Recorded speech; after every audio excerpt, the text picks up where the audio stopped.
1992년 경기도 고양시 고양동에 한 술집이 있었습니다. 이 술집에서 당시 19살 김여인이 종업원으로 일을 하고 있었는데요. 12월 26일 그날도 마찬가지였습니다. 술 손님들은 밀려 들어오고 김여인이 이래저래 일을 하는데 그날따라 몸이 너무 안 좋은 거예요. 감기 몸살인가? 그래서 약을 하나 먹고 버티면서 일을 하는데 아무래도 몸이 너무 안 좋았던 겁니다. 참다 안 되겠으니까 김여인이 다방 주인한테 말을 한 거예요. 사장님, 저 몸이 너무 안 좋아서요. 잠깐 옆에 내실에서 한두 시간만 누워있다가 나올게요.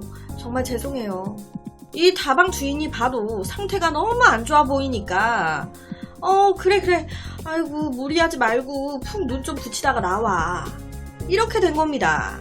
그렇게 시간이 흘러 12월 27일 새벽 12시 25분쯤 당시 다른 종업원이었던 25살 최여인이 룸에서 남자들과 섞여 총 한 6명이서 술을 마시고 있었어요. 그런데 갑자기 어딘가에서 엄청 큰 펑! 폭발 소리가 나면서 땅이 흔들리면서 불길이 치솟기 시작합니다. 난데없이 술 먹다가 이게 무슨 일이야. 바로 현장으로 경찰이 출동했고 조사 결과 술집 안에서 폭탄이 터진 거예요. 그렇다면 폭탄이 제일 최초 터진 곳은 어디였을까? 다름 아닌 술집 내실이었습니다. 앞서 말씀드렸지만 그날 내실에 19살 김여인이 몸이 너무 좋지 않아 한두 시간 쉬고 오겠다며 거기서 자고 있었잖아요. 19살이었던 김여인 그 자리에서 사망했습니다. 자고 있는데 내가 자고 있는 자리에서 폭탄이 터졌으니 이거 뭐 자다가 봉변당한 거죠. 19살이었는데. 그렇다면 도대체 누가 이런 짓을 한 걸까요? 왜? 수사에 들어간 경찰은 터진 폭발물이 뭔지부터 조사하기 시작했습니다. 확인 결과 술집에서 터진 건 수류탄이었어요. 경찰은 이 사건을 조사하면서 폭탄이라는 것이 아무나 너무 쉽게 손에 넣을 수 있는 것이 아니고 또한 일반적으로 사용되는 범행 도구도 아니라는 점 때문에 특히나 긴장할 수밖에 없었습니다. 수류탄을 가진 누군가 술집을 노렸다. 좀 더 정확히 하면 술집에 누군가를 노렸다. 경찰은 다음 단계로 술집 주인부터 종업원들을 만나기 시작했습니다. 혹시 짐작 가는 사람 없어요? 평소에 원한이 있다든지 혹은 폭탄과 관련된 일을 하는 아는 사람이라든지 광산이나 채석장 같은 곳 말이에요. 아니요. 얼마나 잘 살 거라고 남하고 원수지고 살아요. 폭탄과 관련된 일을 하는 사람이라 없는 것 같은데. 그런데 이때 종업원 박여인이 말합니다. 맞다, 사장 언니, 정씨 아저씨. 그 아저씨 옛날에 광산에서 일했다고 하지 않았어? 거기다 조사 결과 이 정씨라는 남자가 이 술집 주인인 최여인을 짝사랑해가지고 엄청나게 쫓아다녔네. 일방적인 짝사랑인 거예요. 최여인은 싫어. 그러다 보니 그닥 사이도 좋지 않았습니다. 혹시 자기 사랑을 거부하는 최여인한테 열이 받아서 정씨가 자기가 옛날 일했던 광산을 찾아가 폭탄을 구해온 거죠. 그래서 죽으라고, 열받는다고 최여인 가게에 최여인이 내실에서 자고 있는지 알고 죽이려고 거기에 폭탄을 던진 거 아니야? 경찰은 정씨를 주요 용의자로 보고 추적하기 시작했습니다. 이 정씨는요, 좀 일했던 곳에서 평판이 좋지 않았어요. 일했다는 광산을 찾아갔더니 알고 보니까 거기서도 잘렸던 거예요. 왜? 일을 지 마음대로 하거든. 정씨가 뭐가 딱 삔또가 상하면 직장 동료들한테 막 욕하고 지멋대로 막 행동하고 그러다 보니 회사에서 잘라버린 겁니다. 그럼 회사에서 잘린 정씨는 어디로 갔을까? 확인 결과 대구의 한 아파트 건설 현장에서 일을 하고 있다네. 경찰이 바로 찾아간 거예요. 당신 12월 27일 새벽 12시쯤 뭐 했어요? 네가 최여인이 하는 술집에 엿먹으라고 죽으라고 폭탄 던진 거 아니야? 하지만 이 정씨 정확한 알리바이가 있었습니다. 아, 그날 저 야근했어요. 야근표 보세요. 야근하고 동료들과 포장마차에서 술 한잔 했습니다. 그리고 한 새벽 5시쯤에 집에 들어갔어요. 라고 정씨가 얘기를 했는데 확인 결과 다 맞는 거예요. 근무표에 표시된 것도 야근했다고 나오고 같이 술을 마셨다는 증언들까지. 아, 그럼 정씨가 아닌데. 아, 그럼 누굴까? 여러 가지를 조사했을 때 사망한 김여인을 빼고 보면 이 사건으로 제일 피해를 본 사람은 최여인이었습니다. 경찰들이 추정했을 때는 뭔가 이 범인이 내실에 누워 있었던 사람이 최여인이라고 착각하고 던진 것 같은 거예요.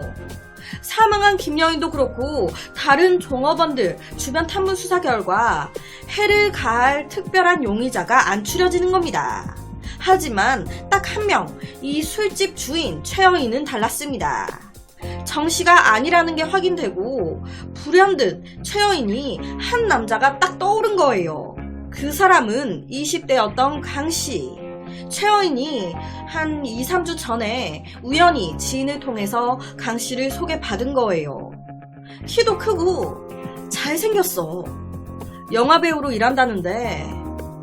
그런데 그때 이 최여인이 운전면허 시험에서 계속 떨어지던 상황이었습니다. 아, 시험 안 보고 차 몰고 다닐 수 없나?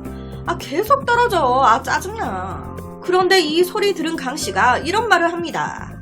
누나, 제가 아는 지인이 운전면허증 발급하는 그런 쪽에서 일하는데 어느 정도 돈 찔러주면 공짜로 운전면허증 내주는 것도 가능할걸요? 그러니까 이 말에 최여인이 혹해서 아, 그래? 그럼 부탁해. 얼마 정도 주면 될까? 그래서 이때 강씨한테 200만 원을 준 겁니다. 운전면허증 그냥 내달라고. 당시가 1992년도예요. 이때 200만 원은 현재 200만 원 가치와는 확연히 다르죠. 그렇게 200만 원을 건네주고 면허증을 애타게 기다리는데 아무리 기다려도 뭐 소식이 없어. 내 운전면허증은 언제 나오는 거야? 그래서 전화를 하면 강씨가 전화를 다 피하는 겁니다. 이게 사람 촉이 있잖아요. 아, 이 새끼 이거 나한테 사기친 것 같은데? 사실 강씨는요, 영화배우는 무슨 백수였습니다. 지 몸을 깔롱지기 줄만 알지 친구들과 어울리면서 매일 밤 으슥한 곳에 세워져 있는 차들을 상대로 강도짓을 해오던 남자였어요.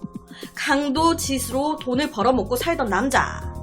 뭔가 이상하다, 나 코 낀 것 같다 판단한 최여인이 사건이 벌어지기 딱 일주일 전에 아예 강씨 집을 추적해서 찾아간 겁니다. 딱 만난 거예요. 열받으니까 이때 최여인이 운전면허증 필요 없으니까 내가 준 돈 200만 원 내놔. 주겠습니까? 아니 누나, 안 그래도 지금 만나러 가려고 했는데 조금만 더 기다려봐. 운전면허증 나온다니까? 필요 없어. 그냥 달라고. 내일까지 안 주면 나 그냥 경찰서 갈 거니까 그렇게 알아. 그러니까 이 강씨와 최여인 사이에 돈 문제가 걸려 있었던 거예요. 이를 확인한 경찰은 바로 강씨를 쫓기 시작했습니다. 우선 폭탄 사건은 모르겠지만 운전면허증 관련해서 사기는 친 거잖아요. 그리고 조사하다 보니 강도짓도 여러 건 했거든. 그래서 우선 이런 죄명으로 체포를 한 거예요. 그리곤 너 12월 27일 새벽 12시 20분경 어디에서 뭐 했냐? 물었더니 하는 소리가 자기는 그때 여주에 있었다는 겁니다. 아, 그날 여자친구랑 친구랑 이렇게 셋이 여주로 놀러 갔었어요. 여기서 한 아침 9시쯤 출발해서 여주에 도착했을 때가 아침 한 10시 50분쯤이었고요. 그리고 점심 먹고 호프집 갔다가 저녁 7시 40분쯤에 2차 가고, 그리고 여자친구랑은 무슨 여관 앞에서 저녁 10시 10분쯤에 헤어졌어요. 그리고 친구랑 저는 그 여관에서 잤습니다. 라고 얘기했습니다. 같이 갔었다는 친구 그리고 여자친구 조사한 결과 모두 이 강씨의 말이 맞다고 증언을 해줬습니다. 하지만 경찰은요 조금 뭔가 이상했습니다. 아니 며칠 전의 일을 몇 시 몇 분까지 정확하게 다 기억을 하고 있다는 게, 그래서 이때 경찰이 여주에서 실제 이들이 머물렀었다는 여관을 찾아간 겁니다. 그런데 여기서 단서가 딱 잡혀요. 이 여관 주인이 하는 말이, 이 두 사람, 이 두 남자 우리 모텔에서 묵었던 사람 맞아요. 한 저녁 10시 10분쯤이었나? 술에 완전 만취한 남자를 이 키 크고 잘생긴 청년이 데리고 들어왔어요. 그 후에 키 큰 청년이 다시 들어온 시간이 한 새벽 2시쯤이었으니까 그러니까 같이 잔 게 맞죠 라고 말을 하는 겁니다. 이 여관 주인 말로는 키 큰 청년이 술 취한 남자를 데리고 들어오고 바로 같이 잔 게 아닌 술 취한 남자를 눕혀놓고 다시 나갔다가 새벽 2시쯤에 들어왔다는 거예요. 강씨는 이런 말이 없었는데, 잘생긴 청년 강씨가 술 취한 친구를 데리고 모텔로 온 시간은 저녁 10시 10분경이었습니다. 친구를 눕혀놓고 다시 나갔죠. 술집에 폭탄이 터진 시각은 2시간 정도 후인 새벽 12시 25분쯤입니다. 그 후 이 강씨가 모텔로 다시 들어온 시각은 또다시 2시간 정도 후인 새벽 2시쯤이죠. 고양시 술집에서 여주 여관까지 차를 몰고 새벽에 왔다 갔다 했을 때 그때 걸리는 시간은 약 1시간 반 정도. 그러니까 시간이 딱딱 맞습니다. 이거 뭔가 냄새가 나는데. 경찰은 마지막까지 모텔에서 함께 있었던 친구, 술에 깔라댔던 친구, 이 친구를 파기 시작했습니다. 강씨와 이 친구를 따로 불러 조사하기 시작한 거예요. 그런데 이 친구 끝까지 자기는 아무것도 모른다는 겁니다. 술에 너무 취해 있었기 때문에 아무것도 모른다고. 네가 모른다는 게 말이 안 되잖아. 너랑 마지막까지 있었는데. 술집에서 폭탄이 터진 게 12시 25분쯤이야. 여기에서 여주 여관까지 1시간 반이면 도착할 수 있는데, 그래서 강씨가 모텔 여관에 2시쯤에 도착한 거잖아. 너네 둘이 지금 짜고 치는 거잖아. 라고 경찰이 쪼니 이 친구가 노발대발 하면서 하는 소리가, 아니에요. 난 친한 이씨한테 얻어서 강씨가 폭탄 가져왔다는 말만 들었지 그거 보지도 못했어요. 단서가 나왔네. 경찰은 바로 폭탄을 강씨에게 줬다는 이씨를 소환시켰습니다. 네가 강씨한테 폭탄 줬다며. 너도 공범이지? 그랬더니 이 이씨도 쫄려가지고 살살 불기 시작하는 거예요. 하는 소리가, 사건이 벌어지기 한 달 전 이씨 집에서 이씨와 강씨 술 한잔을 한 거예요. 둘이. 그러면서 이씨가, 야, 내가 대박인 거 보여줄게. 야, 기다려봐. 내가 채석장에서 얼마 전까지 일한 거 알지? 내가 그때 기가 막힌 걸 구했지. 야, 봐봐.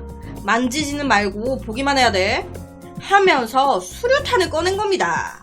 알고 보니까 이 씨가 채석장에서 일하면서 폭발 기사가 잠깐 자리를 비운 사이에 장난삼아 몰래 수류탄을 훔쳤던 거예요. 수류탄을 본 강씨는, 와, 이거 대박이다. 야, 이거 나 하나만 주면 안 되냐? 그런데 주겠습니까? 이거 걸리면 큰일 나기도 하고 이거 터지면 다 죽는 건데 절대 안 된다고 했죠. 하지만 이 씨가 잠깐 화장실 간 사이 이 강씨가 수류탄 하나를 슬쩍 한 겁니다. 나중에 이를 알고 이 씨가 달라고 했어요. 너 미쳤냐고. 이거 걸리면 큰일 난다고. 이거 장난감 아니야. 폭발하는 거라고. 달라고. 그런데 절대 안 줬다는 겁니다. 안 주는 거예요.